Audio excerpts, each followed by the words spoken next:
Alors quel est le débat qu'il y a au sein aujourd'hui des ONG après justement ces 6 semaines évoquées par Françoise, où effectivement il y avait du personnel qui était encore à Khartoum, mais aujourd'hui tout le monde est rentré. Alors quel type de débat les ONG ont-elles sur cette question? Je me tourne un peu vers Anéry et Coordination Sud peut-être.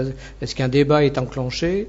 Est-ce qu'il y a des positions communes qui se dégagent face justement à ce dilemme, ce paradoxe d'avoir d'un côté décision de ces pays et de l'autre côté décision de Omar al-Béchir? Micro peut-être?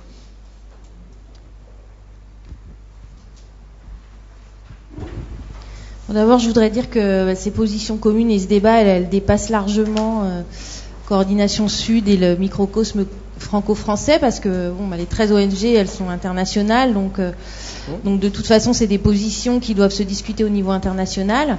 Moi, je sais que j'ai participé, comme d'autres ONG, à pas mal de conférences téléphoniques au sein de différents collectifs, que ce soit IGVA, que ce soit Voice, voilà. Donc, en fait, les ONG collectivement ont beaucoup discuté, et c'est vrai qu'il n'y a pas de position globale qui a émergé, tout simplement parce qu'effectivement, les 13 ONG expulsées, tout le monde est rentré maintenant, mais il y a encore des ONG sur le terrain, donc de toute façon, c'est très difficile de prendre la parole.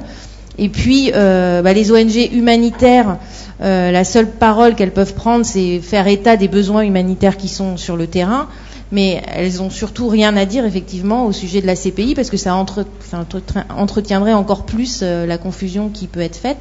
Donc voilà, il y a eu beaucoup d'échanges, de positions, mais tout ce qu'on peut constater, c'est que il n'y a pas de possibilité sur cette question-là d'avoir une prise de parole collective des ONG. Donc les humanitaires entre elles n'arrivent pas à le faire, donc encore moins de prise de parole collective avec d'autres ONG, droits de l'homme, etc. Oui, deux réactions, oui.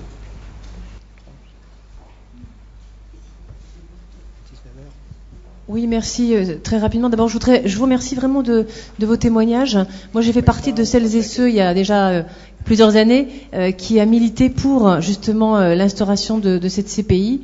Et je vous dirais très franchement, je m'interroge beaucoup sur son fonctionnement. Alors là, justement, on est en train de parler de l'inculpation par la CPI du président en exercice du Soudan. Moi, vous ne me ferez pas croire que la CPI savait pas ce qui allait se passer. Bon, donc, et je m'interroge aussi sur le fait qu'il y ait, comme par hasard, que des chefs d'État africains qui soient justement condamnés. Et moi, je rêve du jour où Fidel Castro ou Vladimir Poutine seront également quand même questionnés par la CPI. Donc ça, c'est déjà pour moi quand même une interrogation. Et puis, deuxième interrogation, alors ça m'est un peu plus personnel, mais je m'interroge aussi sur, par exemple, le cas de Florence Hartmann aujourd'hui. Est-ce que la CPI n'a pas mieux à faire que d'inculper et de poursuivre quelqu'un qui justement se bat pour la vérité au niveau de la CPI? Alors moi je vous remercie vraiment de ces témoignages et je serais très preneur, alors j'adhère tout à fait à ce que vous avez dit, et notamment par rapport à la notion d'immunité et de secret professionnel au niveau des ONG, et je serais très preneur justement un petit peu d'évaluation et d'exemples pour voir comment on pourrait faire un petit peu avancer peut-être le droit international. D'accord. Oui, allez-y, on va prendre plusieurs questions. Oui, est-ce que je peux... J'y vais? Oui, donc je voudrais rebondir sur... J'y vais? Je voudrais rebondir sur ce que vient d'être dit à propos de la justice internationale et de la CPI. Moi, je suis totalement d'accord qu'on serait extrêmement heureux que des chefs d'État puissants soient aussi mis en jugement. Et cela dit, Madame a cité Poutine, elle a raison à propos de la Tchétchénie, elle a oublié de citer Monsieur Bush. Et à ce propos-là, je voudrais faire dire, je suis totalement d'accord avec tout ce qu'ont dit les humanitaires, ici, le CICR et Médecins sans frontières, mais je voudrais adresser une question donc aux responsables du gouvernement français à ce propos-là. Vous savez, monsieur, que la FIDH a entamé une poursuite devant une juridiction française sur la base de la compétence universelle contre monsieur Rumsfeld en 2007. Contre M. Rumsfeld et d'autres hauts responsables des États-Unis, responsables de crimes de torture, traitements inhumains et autres crimes, à Guantanamo, en Irak, etc.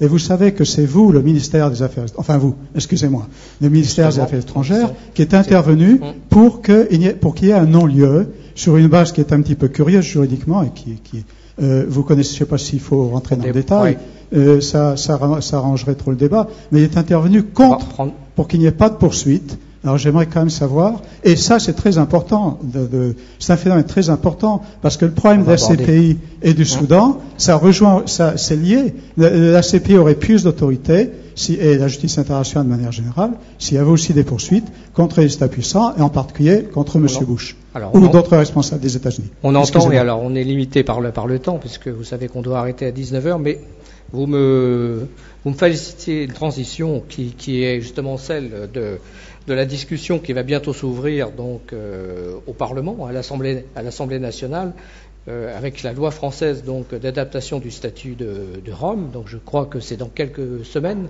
que doit être passée devant le Parlement cette adaptation au plan de la loi française.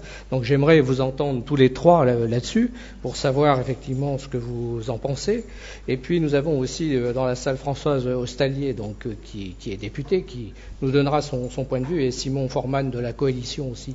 Donc on a très peu de temps maintenant, je crois. Donc rapidement peut-être une réaction de vous trois sur justement ce débat qui va s'ouvrir à l'Assemblée nationale, et puis on complétera par les deux personnes qui sont dans le public. Oui, alors très très vite quand même une réponse aux questions qui ont été posées avant. Sur votre question effectivement par rapport au questionnement qu'on va avoir sur la CPI, moi je pense que c'est relativement facile d'agresser la CPI aujourd'hui en se disant ils savaient bien quand même qu'il y aurait des conséquences à ce mandat d'arrêt. Donc c'est sûr qu'ils pouvaient faire les choses autrement, mais je trouve que la CPI, qu'on l'aime ou qu'on l'aime pas, et voilà, elle est ce qu'elle est, et elle est relativement bien bâtie dans la mesure où il y a l'espace judiciaire et il y a l'espace politique. Il a été prévu l'espace politique parce que personne ne pouvait penser que la CPI agirait en dehors de toute considération politique. Les tribunaux ad hoc, ils avaient été créés par le Conseil de sécurité comme instrument de paix. Donc, il faut pas quand même. Il est très important que les juges soient indépendants, mais les contraintes de la CPI autour de processus de paix, ils ont été prévus. Et vous le disiez bien, la justice, elle prend son sens particulièrement quand on est sorti du conflit, parce qu'avant, c'est quand même un peu de l'incantation et du rapport de force gratuit. Sur l'affaire du Soudan, ce qui est quand même très surprenant, c'est que au niveau politique, je suis désolée de le dire, ce mécanisme du Conseil de sécurité, il n'est pas allé au bout d'un débat qui est un super beau dilemme, qui est de dire où on en est aujourd'hui du processus de paix. Est-ce qu'on pense que en retenant les juges pendant un an, on met vraiment une épée de Damoclès sur ce gouvernement et on avance?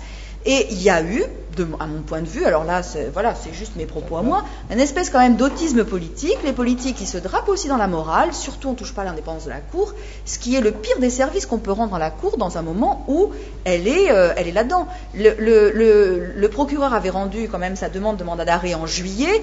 Les juges, ils ne peuvent pas attendre 3 ans parce qu'ils feraient genre, ils ont tellement de dossiers sous les bras que, excusez-nous, on était en vacances, etc. Donc les juges, ils attendent, mais il faut quand même aussi que les politiques donnent des cadres. Que la FIDH et que Amnesty défendent absolument le travail de la Cour, c'est tout à fait légitime, mais j'estime que le Conseil de sécurité dans cette affaire, il aurait pu être un peu plus conséquent, construit, y compris en termes aussi de conséquences ensuite sur les humanitaires. Je ferme cette parenthèse.